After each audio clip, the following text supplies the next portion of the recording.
երեք մենք կարելի ասել ունեցանք մի իրավիճակ, որը Հայաստանի Հանրապետությունում ես երբևէ չէի տեսել։ Այսինքն իրավիճակ, երբ այլևս կենտրոնական ընտրական հանձնաժողովը արձանագրում է, որ падգամավորի թեկնածուն այլևս ունի падգամավորի կարգավիճակ եւ դրա պայմաններում անկախ այդ հանգամանքից իրականացնում է քրեական հետապնդում հարուցելու համաձայնություն տալու միջնորդության քննություն։ Մենք նման դեպք նախկինում չենք ունեցել։ Մի հետաքրքիր հանգամանք բացահայտեմ ձեզ 2021 թվականի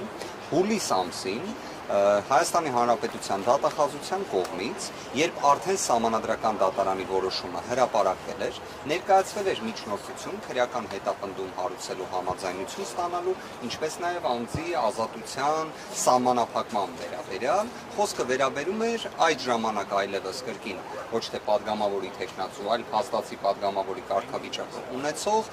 պարոն Իշխան Զաքարյանին, կենտրոնական ընտրական հանձնաժողովը նշված միջնորդությունը վերադարձրել էր։ Ճիշտ այնպես, ինչպես 2026 թվականի հուլիս ամսին վերադարձրեց կենտրոնական ընտրական հանձնաժողովը Նարեկ Կարապետյանին վերաբերող միջնորդության քննության այս գործընթացը։ Ինչ տեղի ունեցավ հաջորդիվ դատախազությունը այլևս 2021 թվականին Իշխան Զաքարյանի վերաբերյալ միջնորդություն չէր ներկայացրել։ 2026 թվականին իրավիճակը այլ է։ Նույն դատախազությունն է, բայց կենտրոնական ընտրական հանձնաժողովի վերադարձնելու մասին որոշմանը հաջորդած ժամանակահատվածում կրկին ներկայացնում է միջնորդությունը։ Շատ կարևոր հանգամանք եմ ուզում նշել։ Միջնորդությունը նորից ներկայացվել է հուլիսի 13-ին։ Միջնորդության բովանդակությունից ակնհայտ է, որ կարծես դատախազությունը կենտրոնական ընտրական հանձնաժողովի կարգավիճակը որոշակի իմաստով շփոթել է վարչական դատարանի կամ վերաքննիչ վարչական դատարանի հետ, որովհետև կենտրոնական ընտրական հանձնաժողովի նույն միջնորդությունը ներկայացնելով ակնկալում են, որ կենտրոնական ընտրական հանձնաժողովը պարզապես իր դիրքորոշումը պետք է փոխի։ Իդեպ այդպես էլ եղավ, որովհետև կենտրոնական ընտրական հանձնաժողովը ոչ թե պարզապես հենց այդ պահին առանց բովանդակային քննության վերադարձրեց, այլ սկսեց քննություն իրականացնել։ Այս ամենը ինչ է, հարգելի գործընկերներ։ Սա քաղաքական աբսուրդ է, սա քաղաքական հետապնդում է, սա քաղաքական թատրոն է ուղղված բացառապես Նարեկ Կարապետյանի գործունեությանը միջամտելուն, ազգային ժողովում իր գործունեությանը միջամտելուն եւ ժամանակագրությունն էլի եթե գնահատեք, այսինքն նույն կենտրոնական ընտրական հանձնաժողովը, որը մի քանի շաբաթ առաջ ուներ լրիվ այլ դիրքորոշում, այսօր ունի այլ դիրքորոշում եւ դրան նախորդել էր կարծես Նարեկ Կարապետյանի քաղաքական գործունեության ակտիվացումը։ Վարդանյան մի ճշգրտում էլի զուտ ինձ համար որ բարձ լինի, նայեք, մի կողմից Վահագն Հովակիմյանը հայտարարում է, որ այս պահին իր տիրույթում է քննության, ԿՀ-ի տիրույթում է հարցի քննությունը եւ որ միայն մանդատների ամբողջ լիազորությունը կստանձնեն օգոստոսի 2-ին։ Բայց մյուս կողմից տեսնում ենք, որ Ռուբեն Ռուբինյանը օրինակ մարդ է ազատում իր կարգադրությամբ։ Ոնց է ստացվում, որ նույն իրավիճակում մեկը արդեն անցել է գործունեության, մյուսին փաստացի թույլ չեն տալիս ծավալել լիազորությունները։ Ես կարող եմ այլ մի օրինակ բերել, որ այդ ինչպես է ստացվում, որ նույն կենտրոնական ընտրական հանձնաժողովը մի քանի շաբաթ առաջ պաշտոնապես հայտնում է, որ իրենց տիրույթում այլևս այս հարցերը չեն գտնվում, այլ գտնվելու են այլ մարմնի, դա իհարկե ազգային ժողովն է, բայց մի քանի օր անց կամ մի քանի շաբաթ անց հենց իրենք իսկ իրենց դիրքորոշումը փոխում են։ Իդեպ կարծես կենտրոնական ընտրական հանձնաժողովը հենց ինքը իրեն վերաքննության կարգով բողոքարկում ոնց որ իրականացնի։ Հովակիմյանի ասացից ես հասկացա, որ մի կարճ շրջան փաստացի իրենց դրություն չի գործում։ Այսինքն մինչև Սահմանադրական դատարանի որոշման պահը, հա, որոշման պահը իրենց դիրքումա գտնվել դրանից հետո, չէ, հիմա նորից իրենց դիրքումա։ Ես եմ ընկալում Վահագն Հովակիմյանի մեկնաբանությունը եւ այս ամենը падգամավորի կամ թեկնածուի անձեռնունկելիության ինստիտուտի նպատակի համատեքստով Ես այդ կարճ շրջանում падգամավորի թեկնածուն կամ ընտրված падգամավորը անկախության երաշխիքներ։ Ես վստահ եմ նաև հաշվի առնելով, որ դուք իրավական բնույթի բազմաթիվ վեճեր եւ հարցեր ներկայացնող գործունեություն իրականացնող լրագրող եք, դուք հենց նաև ձեր հարցադրման բովանդակությունից դուք եւս նկատում եք, որ սա կամ իրավական ժխտողականության կամ իրավական աբսուրդի տիրույթ է։ Այն, որ Վահագն Հովակիմյանի կողմից ներկայացվող դիրքորոշումների մեկնաբանության կարողությունը ես չունեմ, կարծում եմ նաև շատ մեր այլ հայրենակիցներ եւս չունեն։ Մասնագիտությամբ շատ իրավաբաններ ընդհանրապես չեն էլ կարող ունենալ, որովհետև դա իրավաբանություն չէ, այնինչ խոսում է կենտրոնական ընտրական հանձնաժողովի նախագահ։ Մի պարզ վարժությամբ փորձենք բացահայտել ինչ է ինքը ասում։ Ըստ կենտրոնական ընտրական հանձնաժողովի նախագահի, սահմանադրական դատարանի որոշմանը հաջորդող ժամանակահատվածում մինչև հուլիսի 21-ը անձինք, որոնք ընտրված պատգամավորներ են այլևս, չէ՞ որ արդեն ԿԸՀ մանդատի պաշտպան կարգ է սահմանում, քանակ է հրապարակում, չէ՞ մանդատների, այդ ընթացքում անձինք ոչ մի անձեռնմխելիության օժտվածություն չեն ունենում։ Ոչ մի։ Այսինքն անձը, որը մինչև այդ որոշումը պարզապես պատգամավորի թեկնածու էր եւ օրինակ որևէ հնարավորություն չուներ ազգային ժողովում ներկայացված լինելու, պետք է այդ հաջորդող ժամանակահատվածում չունենա պաշտպանություն, ինչպես հաղթահարած այդ շեմը ուժերի ներկայացուցիչները։ Այսինքն մի երկու շաբաթ մարդը, որը արդեն գիտեն բոլորը, որ կարող է դառնալ պատգամավոր, բացառությամբ եթե ինքնաբացարկի դիմում ներկայացնի, որևէ պաշտպանություն պետքա չունենա։ Հետո մեկ է, հետո այո, իրենց տրամաբանությունը դա է, ոչ թե կարող էին, ասում էին մենք ընդհանրապես էլ առնչություն չունեին գործընթացի հետ։ Այսինքն աբսուրդից դեպի աբսուրդ են գնում։ Իրենք ասում են, որ իրավասություն չեն ունել։ Եթե այն ժամանակ չունեին, հիմա էլ չունեն։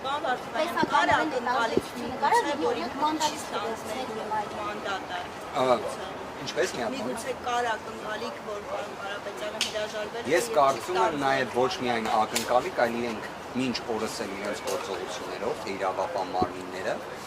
որոշ իրավապահ մարմինները, թե կենտրոնական ընտրական հանձնաժողովը, իրենց գործողություններում հստակ միտում կա, որ Նարեկ Կարապետյանը որևէ կերպ ազգային ժողովում ներկայացած չլինի։ Հիմա եկեք անկեղծ լինենք, հարգելի գործընկերներ։ Մինչև օգոստոսի 2-ը ազգային ժողովում ներկայացվածություն ունեցող ուժերը ինչ պետք է չէ իրականացնեն։ Կազմակերպչական բնույթի, խմբակցության կազմավորման բնույթի աշխատանքներ եւ նախապատրաստական աշխատանքներ։ Ի վերջո, դա իրենից ենթադրում է կոնկրետ ազգային ժողովի առաջին նստաշրջանի նիստերի իրականացում։ Հիմա իրենք ինչ են ասում, ոնց են փորձում մեկնաբանել։ Ասում են, գիտեք, այդ մինչև օգոստոսի 2-ը եկեք մարդկանց տանենք կալանավորենք, բայց օգոստոսի 2-ին պետք է դուրս։ Հենց այս աբսուրդը բացառելու համար Սահմանադրական դատարանը դեռևս 2021 թվականի դեկտեմբեր ամսին 16-19 որոշմամբ ուղիղ արձանագրել էր, որ այն անձը, ով պատգամավորի կարգավիճակ է ստանում, չի կարող լինել ազատած զրկման պայմաններում։ Իր ազատությունը չի կարող սահմանափակվել։ Մեկ բացառություն կա ազգային ժողովի համաձայնությամբ, ինչպես այդ գործընթացը քանիցս տեսել եք։ Հիմա կենտրոնական ընտրական հանձնաժողովը դատախազությունը վստահ եմ հետագայում մի քանի ժամ անց քննչական մարմինը պետք է փորձեն սահմանադրական դատարանի որոշումը խախտելուն ուղղված գործողություն կատարել։ Բայց կանխավարկածը որն է, չէ՞, օրինակ, կենտրոնական ընտրական հանձնաժողովը անկախ սահմանադրական մարմին է, որը պետք է երևի կաշկանդված լինի ոչ թե դատախազության ցանկություններով, այլ սահմանադրական դատարանի որոշմամբ։ Բայց իրավիճակը այլ է։ Մինչև օգոստոսի 2-ը օրինակ հիմա աջակցություն։ Ես կարող եմ հստակ ասել, որ իրենց պատկերացումը շատերի իրավապահ մարմինների ներկայացուցիչների մասին է խոսքը, որ պատգամավորի կարգավիճակ եւ պատգամավորի կողմից լիազորությունների ստանձնումը դրանք նույնական են։ Հետևաբար, սահմանադրական դատարանի որոշման ուժով օգոստոսի 2-ին անձը չի կարող լինել անազատության մեջ, ելնելով նրանց, որ պատգամավոր է եւ լիազորություն է ստանձնել։ Սահմանադրական դատարանը, որը պետք է լինի հենց այն մարմինը, որ այս հարցերին պատասխանող է, օգտագործել է ոչ թե լիազորությունների ստանձնում, այլ պատգամավորի կարգավիճակ եզրույթը։ Սա ինչ է նշանակում, որ այստեղ այնինչ կատարվում է երեկվանից Նարեկ Կարապետյանի նկատմամբ, Դավիթ Ղազինյանի նկատմամբ, Հայկ Սուքիասյանի նկատմամբ, դրանք բոլորը իրավաբանությունից դուրս են։ Դրանք բոլորը իրավունքից դուրս են, օրենքից դուրս են, ողջ համատությունից դուրս են, բայց ավարտ ունենալու վստահ։ Արդյոք նպատակը առանցային վստահեցնում է, որ ինքը կազմակերպել է Հայաստանի ամենաազատ եւ անկախ ընտրությունները։ Հնարավորություն, որ ունենաք, մի հատ իրեն առաջարկեք, թող բոլոր դեպքերում սահմանադրական դատարանի որոշումը կարդա։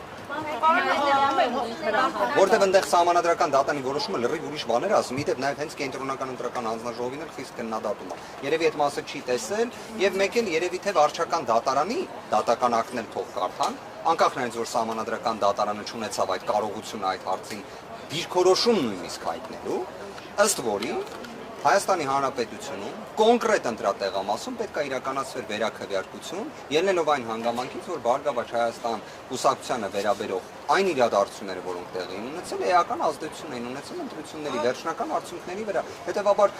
եկեք իսկապես կենտրոնական դրական հանձնաժողովին առաջարկեք կարդալ սահմանադրական դատանի եւ վարչական դատանի դատական ակտը։ Պարոն Վարդևանյան, հիմա դուք 21-ի օրինակով եք ներկայացնում դատախազության եւ հեգոստությունները։ Ըստ էության երեք Վահագն Հովակիմյանը օրենսգրքին էր ընտրական հոկոմանում 90-րդ հոդվածի, որ տրված պատգամավորի հետ կապված գործողությունները իրենց տիրույթում են։ Այստեղ այս օրենքի այս կարգավորման ու սահմանադրական դատարանի 21-ի դեկտեմբերի որոշման միջև հակասություն կա, թե այսինքն այս իրավիճակում այդ դեպքում ԿՀ-ն ինչ պետք է անի, պետք է մերժել այս միջնորդության քննությունը։ Այս ձեր հարցին պատասխանը տվել է հենց ինքը կենտրոնական ընտրական հանձնաժողովը այն նիստի ընթացքում, որից որևէ մեկին ձեզանից չէին հրավիրել, մեզ էլ չէին հրավիրել։ Պատկերացրեք, այսինքն քննարկում էր Նարեկ Կարապետյանին վերաբերող միջնորդություն եւ մեր այլ գործընկերների, որը կենտրոնական ընտրական հանձնաժողովը միատոն ձայնով հանգիստ հայտնում էր, որ դրանք բոլորը վերադարձվում են։ Հիմա նույն կենտրոնական ընտրական հանձնաժողովի մոտ ինչ փոխվեց։ Ինչ եղավ։ Հասկանում եք, որովհետեւ ես բացարձակ այսինքն իրավունքի ողջամտության սահման բացարձակ ես իդեպ այս հանգամանքը եկեք բացահայտեմ դատախազության միջնորդությունը, որը քննարկվում է 3 եւ այսօր էլ կշարունակվի, նույնն է ինչ եղել է մի քանի շաբաթ առաջ։ Հիմա կներեք, մի քանի շաբաթ առաջ փոքրիկ այս իրավական ողջամտություն, հա, փորձենք բացահայտել։ Ուրեմն դատախազությունը հուլիս ամսից ասում է, որ շատ կարևոր է, որ Նարեկ Կարապետյանի նկատմամբ հետապնդում է իրացել։ Բայց ստացվում է այսքան շաբաթ հետո իրանք էլի դեռ խոսում են ինտենսիվությունից, չեմ թաքցնի, իստի ժամանակ հարց են չեցրեց։ Ստացվում է հուլիսի 13-ին նախորդած ժամանակահատվածը կարծես հուլիսի 1-ն է եղել, երբ ներկայացրել էին կրկին միջնորդություն նույն բովանդակությամբ Նարեկ Կարապետյանի վերաբերյալ։ Ասում են, բայ ինչ եղավ է 12 օր։ Այդ չէր քանդվում երկիրը, գործը, քրեական վարույթը եւ այլն։ Հիմա էլ էլի հերիք չի, հուլիսի 13-ից հետո էլ եւս այսքան օր է անցել։ Բայց իրենք նույն տոնայնությամբ խոսում են ինտենսիվության մասին, քրեական վարույթի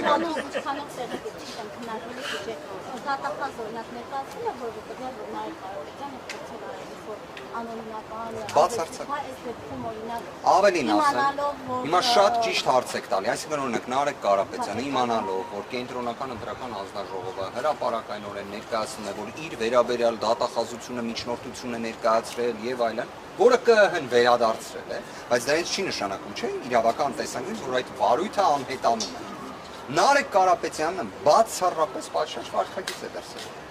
Որևէ մի նույնիսկ մեկնաբանման տիրույթում մի գործողություն չի արել, որ կարող էր անհանգստություն առաջացնել։ Չնայած դրան, նույն դատախազները, նույն տոնայնությամբ, նույն մտքերը արտահայտում են։ Ցավով եմ ասում, այս ամենը կրկին իրավաբանության հետ կապ չունի, Նարեկ Կարապետյանի նկատմամբ թիրախավորում է, քաղաքական հետապնդում է, իր քաղաքական գործունեությանը միջամտություն է։ Մի բան էլ ասեմ, սահմանադրական դատարանը հենց այն որոշմամբ, որը փորձում է պարոն Հովակիմյանը երեկվանից ներկայացնել, գիտեք ինչ է ասում։ Ասում է, որ ընդհանրապես պատգամավորի թեկնածու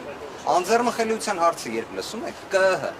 մեկ հարցի պետք է փորձեք պատասխանել։ Կարող է քաղաքական հետապնդում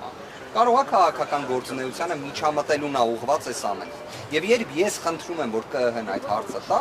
Սահմանադրական դատարանի 1644 որոշումն է 2022 թվականի Մարդու իրավունքների պաշտպանի դիմումի հիման վրա։ Իդեպ այդ որոշումը ընդունվել է իմ կողմից վկայակոչած որոշմանը կարճ ժամանակահատված անց 16-19 Սահմանադրական դատարանի որոշման եւ որոշակի իմաստով փոխ լրացնում է։ Իդեպ այդ որոշմամբ, որին հղում է տալիս կենտրոնական ընտրական հանձնաժողովը, որևէ հնարավորություն падգամավորի կարգավիճակը ունեցող անձին անձնական ազատությունը սահմանափակելու արդյոք չի էլ տալիս։ Դա բացառապես ԱԺ-ի տիրույթում պետք է լինի։ Ու իդեպ դատախազությանը կարող հարցնեք, եթե 10 օր էլ սպասեիք, եւ հետո ազգային ժողովում այս հարցը բարձրաձայնեիք, հենա արդեն 30 օր սպասում են։ 30 օր փաստացի սպասում են, բայց այս 10 օրը չեն սպասում, որովհետև այս ամենը իրավաբանության հետ կապ չունի, սա բացառապես իրավական ժխտողականության, նսեմացման, քաղաքական հետապնդման վատ երևույթներ են սրանք։ Սրա բացասական հետևանքները վատն են շատ, բայց հաղթահարել